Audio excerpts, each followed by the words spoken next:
완벽한 하나님처럼 생각이 되고 하나님의 사랑이 하나님의 진노인 것처럼 생각이 되고 이렇게 되는 것입니다. 이렇게 생각하는 사람은 도리가 없습니다.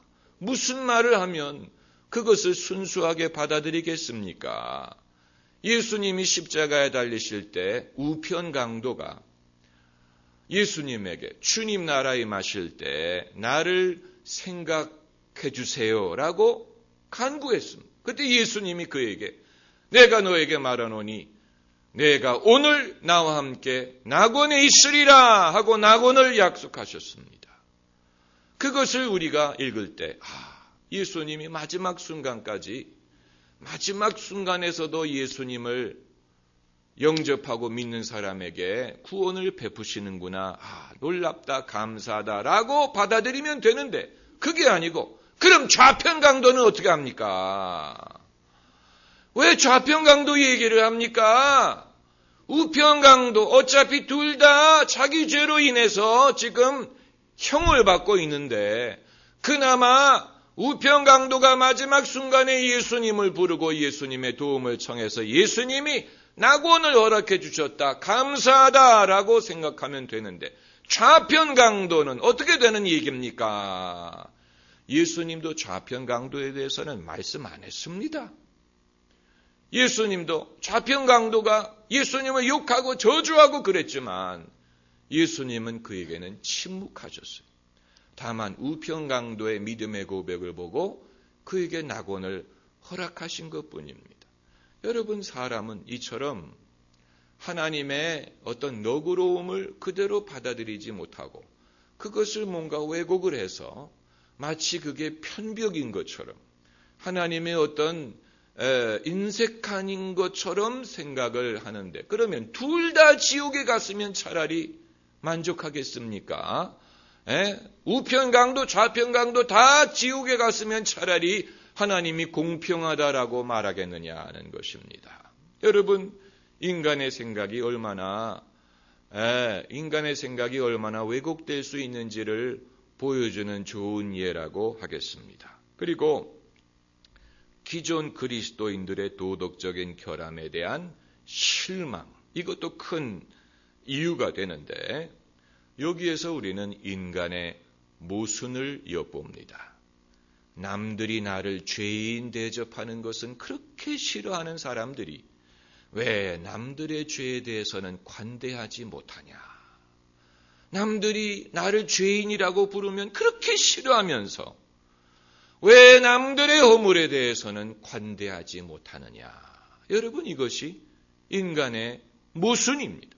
내가 남을 정죄하려면 나는 의롭든가 아니면 내가 허물이 있다는 것을 알면 남도 이해를 해주던가 둘 중에 하나인데 그게 아니고 나도 의롭지 못하면서 남은 정죄하고 내가 정죄받는 것은 싫어하고 이것이 인간의 모순이 아닙니까?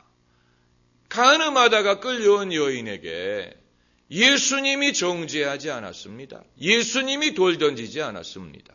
누가 돌을 던지려고 했습니까? 같은 사람이 사람을 정죄하더라는 것입니다. 지난주에 말씀드린 것처럼 여자들이 여자들을 차별하는 것처럼 피식민지 사람들이 서로에게 못되게 하는 것처럼 하나님이 사람을 정죄하는 게 아니고 사람이 사람을 정죄하고 사람이 하나님에 대하여 오해하는 것입니다. 이것은 두고 깨달아도 우리가 다 깨닫지 못하는 사람들이 빠져있는 편견과 오해의 늪과 같습니다. 사람은 인생에 대하여도 오해하고 사람에 대해서도 오해하고 하나님에 대해서도 오해하고 자기 스스로의 오해의 늪에 빠져서 허우적거리는데 이런 인간을 건질 수 있는 유일한 길은 하나님의 진리밖에 없습니다. 하나님의 진리만이 참됩니다. 하나님의 진리만이 있는 그대로의 현실과 하나님의 섭리를 사람에게 말해줍니다. 하나님의 진리만이 인간의 눈치를 보지 않습니다. 하나님의 진리만이 우리를 자유하게 할 수 있습니다. 할렐루야. 우리가 다 허물이 많고 연약한 죄인인데 하나님이 우리를 버리지 않고 하나님이 우리를 정죄하지 않고 사랑하셔서 구원받을 수 있도록 예수님을 보내주셨다. 이 사실만 알면 나머지 문제들은 저절로 해결이 되는데 하나님이 인간에 대해서 실망하지 않는다면 우리도 사람에 대해서 실망할 권리가 없는 것입니다. 하나님도 실망하지 않는데 왜 우리가 실망합니까? 하나님은 포기하지 않는데 왜 우리가 포기합니까? 이것은 우리가 하나님보다 까다롭기 때문에 그런 것입니다. 우리가 하나님보다 의롭다고 생각하는 것입니다. 하나님도 용서하신다면 나도 용서해야지요. 하나님이 참으신다면 나도 참아야지요. 내가 하나님보다 의롭습니까? 내가 하나님보다 옳습니까? 그렇지 않지요. 이것은 결국은 하나님 앞에 오만한 것입니다. 그것을 우리가 알아야 됩니다. 하나님이 베드로를 쓰시기 위해서는 오늘 본문에 나타나는 이야기가 하나님이 베드로를 쓰려면 베드로가 자기의 편견을 극복해야 됩니다. 이방인들에 대해서 베드로가 갖고 있는 편견을 극복해야 하나님이 베드로를 쓰셔서 이방인들에게 복음을 전하게 하실 수가 있습니다. 그게 오늘 본문에서 환상을 베드로에게 보여주신 목적입니다. 환상은 초자연적인 현상이지요. 하나님이 우리에게 이처럼 초자연적인 은사를 주실 때에는 어떤 영적인 경험을 하실 때에는 그것이 구경거리가 되게 하기 위한 것이 아니고 우리에게 자랑거리가 되게 하신 것이 아니고 우리로 하여금 다른 방법으로는 깨달을 수 없는 이 천국에 대한 진리를 배우게 하기 위한 것입니다. 그것이 초자연적인 경험을 허락하시는 이유입니다. 만일 여러분이 왜 나에게는 그런 경험이 없느냐라고 물으신다면 그것은 여러분이 다른 방법으로도 하나님의 말씀을 충분히 깨달을 수 있기 때문에 그렇습니다. 충분히 성경 말씀을 보고 듣고 깨달을 수 있으면 다른 방법이 필요 없지요. 그러나 이것으로도 잘 안 되면 하나님이 이제 특별한 방법으로 깨닫게 하시지만 그러나 그 내용은 좀 더 평범한 방법으로도 얼마든지 배울 수 있는 경우가 많습니다. 그러니까 그런 어떤 영적인 경험이 많은 사람은 그만큼 둔하다는 얘기입니다. 그만큼 잘 못 배우기 때문에 하나님이 이 방법 저 방법 안 되니까 환경으로도 안 되고 뭐 설교로도 안 되고 성경도 못 깨닫고 그러니까 하나님이 옛다 좀 더 깨달아 봐라 이런 식으로 하시는 것이지 하나님이 더 사랑하기 때문에 영적인 경험을 허락한다고 생각하면 안 되는 것입니다. 안 그렇습니까? 이 교통 운전을 할 때 이미 많은 그 사인들이 있습니다. 신호등, 천천히 운전하시오, 사고 다발지역,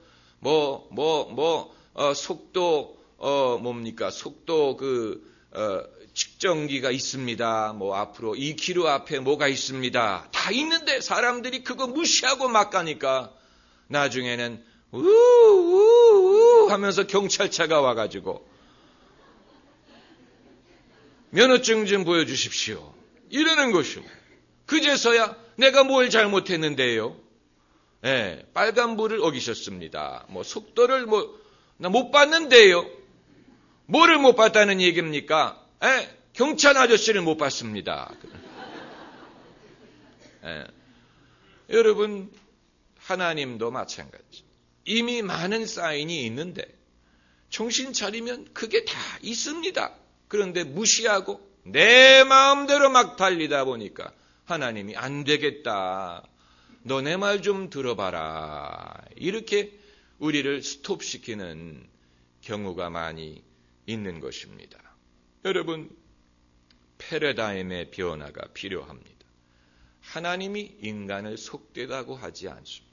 오늘 본문에서 베드로에게 하시는 말씀이 하나님이 깨끗게 하신 것을 내가 속되다 하지 말라.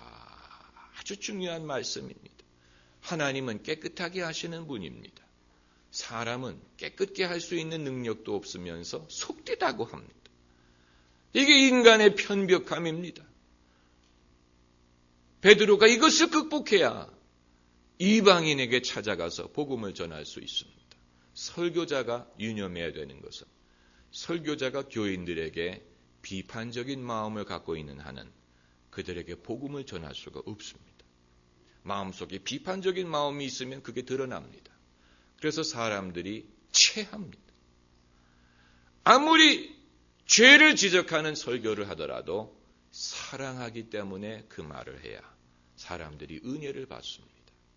요즘에 교회 개혁하겠다고 하는 분들 비판적으로 마음으로 하면 그게 교회의 덕이 되지 않습니다. 비판적인 마음, 개혁도 사랑하기 때문에 해야 됩니다. 사랑하는 마음으로 할 때 하나님의 마음이 전달이 되고 거기에 하나님의 은혜가 역사합니다.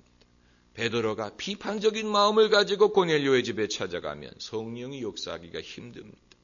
그의 마음의 편견을 벗어버리고 하나님이 이방인들도 사랑하시고 부르시는구나 하고 가서 복음을 전하니까 성령이 그들에게 임하시는 것입니다. 하나님의 은혜가 함께하는 것입니다. 여기서 우리가 한 가지 신학적인 질문을 할 수가 있는데 베드로가 아직 고넬료의 집에 가기도 전이고 고넬료가 아직 예수님을 믿기도 전인데 하나님이 말씀하시기를 하나님이 깨끗게 하신 것을 내가 속되다 하지 말라. 하나님이 깨끗게 하셨다고 하셨어요. 아직 예수님을 믿기도 전인데 여기서 우리가 하는 질문은 사람이 예수님을 믿어서 깨끗게 되는 것이냐 아니면 깨끗게 되어서 예수님을 믿는 것이냐 이런 질문을 할 수가 있어요. 다시 말하면 사람이 예수님을 믿기 때문에 은혜를 받는 것이냐 아니면 은혜를 받았기 때문에 예수님을 믿을 수 있는 것이냐 사람이 예수님을 믿기 때문에 하나님이 그를 선택하는 것이냐 하나님이 그를 선택했기 때문에 예수님을 믿게 되는 것이냐 둘 다예요. 둘 다입니다. 우리가 스스로 예수님을 선택하는 게 아니고 예수님이 우리를 선택하시고 불러주시는 것입니다. 그러나 우리가 예수님께 가까이 가면 예수님도 우리에게 더 가까이 오십니다.